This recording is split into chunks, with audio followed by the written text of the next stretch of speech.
Hey guys, welcome to Tech Approved. So if you're ever looking for an easy way to change the default apps on your Windows 10 PC or laptop, today I'm going to show you guys how you can easily change the default apps. So to do so, the easiest method is just to go over to the basically the search menu over here and just search for it.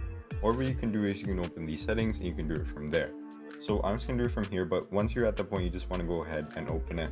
You just want to open up the settings and then you can just search for basically default apps and you should have it come up. So I'm just going to search for default apps over here, and then you just want to enter the default apps basically settings area, and here you can choose. So you can change from you can change your main email app if you want to choose a different one.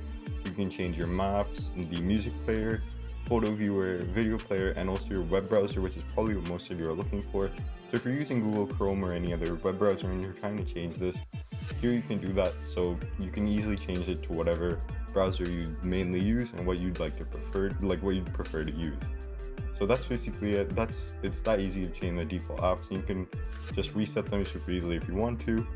And yeah, super easy video, but sometimes people don't know where it is.